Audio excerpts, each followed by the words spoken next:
Hello, नमस्कार दोस्तों। मैं दीपक कुमार अपने YouTube channel investment IQ with Deepak Kumar में आप सभी लोगों का हार्दिक अभिनंदन करता हूं। दोस्तों, आज हम जानेंगे म्यूचुअल फंड कितने प्रकार के होते हैं, म्यूचुअल फंड में इन्वेस्टमेंट क्या सही है। तो सबसे पहले हम ये जान लेते हैं कि हमें इन्वेस्टमेंट क्यों करनी चाहिए। आप लोग को तो पता ही है कि महंगाई जो है हर साल 7 से 8% या 6 7 से 8% इम्प्रूव हो रही है, मतलब बढ़ रही है। बट लोगों की आमदनी इनकम जो है और सैलरी है वो उस हिसाब से नहीं बढ़ रही है।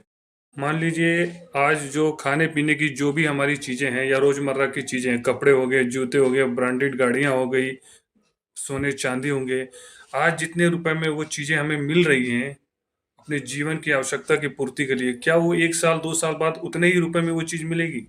नहीं मिलेगी, क्योंकि उनके दाम 1 साल 2 साल बाद बढ़ जाएंगे। यहाँ हर साल जो महंगाई बढ़ रही है वो 6 से 7% हर चीजों पर रेट बढ़ रहा है। सबसे आप जरा आप देखिए, मेडिकल कॉस्ट हमेशा 12 से 13% हर साल वृद्धि हो रहा है। लेकिन क्या लोगों की इनकम 12 से 13% बढ़ रही? नहीं बढ़ रही। तो इन्फ्लेशन यानी महंगाई को बीट करने के लिए हम लोग को अपने पैसों को कहीं एक अच्छे जगह इन्वेस्ट करना चाहिए। ठीक है।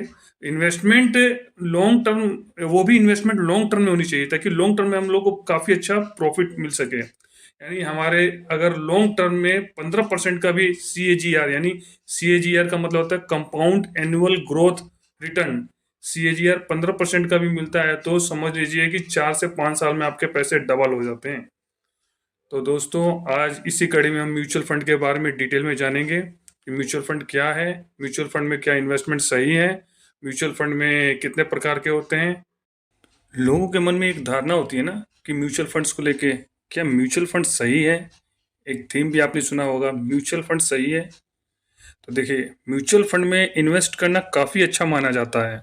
जानकार भी कहते हैं कि अगर शेयर बाजार के बारे में ज़्यादा जानकारी किसी को ना हो तो म्यूचुअल फंड स्टॉक मार्केट में निवेश करने का सबसे अच्छा और बेस्ट तरीका है। म्यूचुअल फंड का सिलेक्शन काफ़ी पेचीदा प्रोसेस होता है। अगर हम सही म्यूचुअल फंड नहीं चुन पाए तो इसका सीधा असर हमारे इन्वेस्टमेंट पे पड़ता है। म्यूचुअल फंड कितने प्रकार के होते हैं? How many types of mutual funds? तो म्यूचुअल फंड्स को जनरली 5 कैटेगरी में बांटा गया है। जो अपना जैसे पहला है इक्विटी फंड्स, दूसरा है डेट फंड्स, तीसरा है बैलेंस या हाइब्रिड फंड्स, चौथा है सॉल्यूशन ओरिएंटेड फंड्स और पांचवा है अन्य फंड्स। तो इसके ऊपर थोड़ा थोड़ा चर्चा करेंगे, बात करेंगे। तो सबसे पहला है अपना इक्विटी फंड्स। तो इक्विटी फंड्स सबसे सामान्य और हाई रिस्क वाली कैटेगरी होती है। इसे लार्ज कैप, मिड और स्मॉल कैप सब कैटेगरी में बांटा गया है। लार्ज कैप में पैसा सीधे अधिक पूंजीकरण वाली बड़ी कंपनी में लगाया जाता है। मिड कैप फंड्स में पैसा मध्यम पूंजीकरण वाली कंपनियों में लगाया जाता है, और वहीं जहां स्मॉल कैप में पैसा कम पूंजीकरण वाली छोटी छोटी कंपनियों में लगाया जाता है। तो जो इक्विटी फंड्स हैं उसको 3 कैटेगरी में बांटा गया है, large cap, mid cap, small cap. जो लार्ज कैप का मतलब होता है जो बड़ी कंपनी है, मार्केट कैपिटलाइजेशन के अकॉर्डिंग इंडिया की बड़ी कंपनी है तो लार्ज कैप। उसके बाद जो मीडियम कंपनी है मार्केट कैपिटलाइजेशन के अकॉर्डिंग, और तीसरी है स्मॉल कैप, जो छोटी कंपनी है उनमें इक्विटी फंड्स में, म्यूचुअल फंड में इन्वेस्टमेंट की जाती है। अगला है अपना डेट फंड। डेट यानी ऋण। डेट फंड ऐसे इन्वेस्टमेंट के लिए निवेश का अच्छा विकल्प है जो कि जोखिम जोखिम से दूर रहना चाहते हैं, जो ज़्यादा मतलब जोखिम नहीं लेना चाहते हैं। इस तरह के फंड्स की ओर से निवेश fixed income, treasury bill, corporate bond और गवर्नमेंट सिक्योरिटीज आदि में निवेश किया जाता है। डेट फंड्स में स्थिरता अधिक होती है, साथ ही बाजार में आने और जाने वाले उतार चढ़ाव का इन पर कोई ज़्यादा असर नहीं होता। अगर कोई इन्वेस्टर कम जोखिम चाहता है तो उसके लिए डेट फंड काफ़ी अच्छा विकल्प हो सकता है। ठीक है। तीसरा है आपका हाइब्रिड फंड्स। हाइब्रिड फंड्स जो है इक्विटी और डेट फंड का मिश्रण होता है। ये ऐसे निवेशकों के लिए है जो बाजार का फायदा तो लेना चाहते हैं लेकिन जोखिम नहीं उठाना चाहते हैं।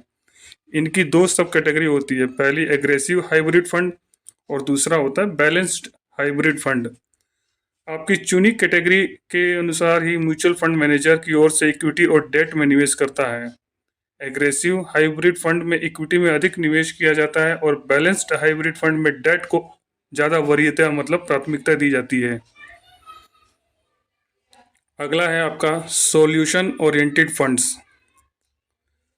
अगर आप किसी खास लक्ष्य जैसे रिटायरमेंट, बच्चों की उच्च शिक्षा, बच्चों की शादी, हायर एजुकेशन आदि के लिए फंड जमा कर रहे हैं तो सॉल्यूशन ओरिएंटेड फंड्स एक अच्छा विकल्प हो सकता है।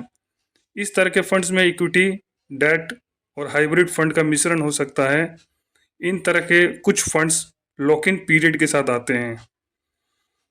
अदर फंड्स में इक्विटी, डेट, हाइब्रिड और सॉल्यूशन ओरिएंटेड फंड्स के अलावा कई अन्य प्रकार के फंड्स जैसे liquid funds, growth funds, open ended funds, close ended funds और ईएलएसएस आते हैं। लिक्विड फंड्स में पैसे को लेकर तरलता बनी रहती है, लेकिन आमतौर पर इस तरह के फंड्स में बेहद कम समय के लिए निवेश किया जाता है। ग्रोथ फंड्स, जैसे कि इसके नाम से स्पष्ट होता है कि इस तरह के फंड्स में पैसा ग्रोथ स्टॉक्स में निवेश किया जाता है। अब ELSS, equity linked saving scheme, इसमें 3 साल का लॉक इन पीरियड होता है, यानी कि जब पैसे इसमें अगर हम इन्वेस्ट करते हैं तो 3 साल के लिए लॉक इन हो जाता है। 3 साल बाद ही हम इसमें से इन्वेस्ट किया हुआ पैसा निकाल सकते हैं और इसमें इनकम टैक्स की धारा 80C के तहत 1.5 लाख रुपए तक इनकम टैक्स की छूट मिलती है। ईएलएसएस इन्वेस्टिंग का एक अच्छा विकल्प भी हो सकता है जहां हमारा पैसा 3 साल के लिए लॉक इन हो गया, यानी 3 साल के लिए फिक्स्ड हो गया और 3 साल में अच्छा खासा हमें लंबे पीरियड में अच्छा खासा रिटर्न भी मिल जाता है और इनकम टैक्स की धारा 80C के तहत 1,50,000 रुपये टैक्स छूट भी मिलता है। म्यूचुअल फंड्स को उसके निवेश संरचना के हिसाब से 2 भागों में बांटा गया है। एक होता है ओपन एंडेड म्यूचुअल फंड्स और दूसरा होता है close ended mutual funds. Open ended fund में इन्वेस्टमेंट, तो देखा जाए कि ओपन एंडेड फंड में इन्वेस्टमेंट निवेश का सबसे अच्छा तरीका लिक्विडिटी होता है। ओपन एंडेड फंड में अच्छी लिक्विडिटी मिलती है जहां हम जब चाहें बाहर निकल सकते हैं, एक फंड से निकलकर दूसरे में निवेश कर सकते हैं और क्लोज्ड एंडेड फंड में ऐसा कर पाना असंभव है, यानी क्लोज्ड एंडेड फंड में हम बाहर नहीं निकल सकते हैं। सभी मापदंडों पर ओपन एंडेड फंड बेहतर होते हैं। तो ये म्यूचुअल फंड की कैटेगरीज है। अब म्यूचुअल फंड्स को वैसे जो इक्विटी म्यूचुअल फंड्स हैं उनको 2 कैटेगरी में बांटा गया है, एक पैसिव फंड्स और एक एक्टिव फंड्स। म्यूचुअल फंड में निवेश करने का सबसे एक अच्छा फ़ायदा ये है कि वहाँ जो अलग अलग एएमसीज यानी असेट्स मैनेजमेंट कंपनी जो होती है, उनके जो फंड मैनेजर होते हैं वो इतने गुणवत्तापूर्वक होते हैं, मार्केट पे उनकी इतनी पकड़ होती है कि वो मार्केट के हर उतार चढ़ाव और तमाम बारीकियों को अच्छे तरीके से समझते हैं। वो हम लोग का पैसा यानी हमारा फंड लेके ऐसे ऐसे स्टॉक्स और ऐसी जगहों पे इन्वेस्ट करते हैं ताकि भविष्य में हमें अच्छा खासा रिटर्न मिल सके। इसके एवज में हमारे फंड को मैनेज करने के लिए वो हमसे 1 से 2% सालाना का चार्ज भी करते हैं, जो कि म्यूचुअल फंड की अलग अलग असेट्स मैनेजमेंट कंपनी एएमसीज की फीस होती है।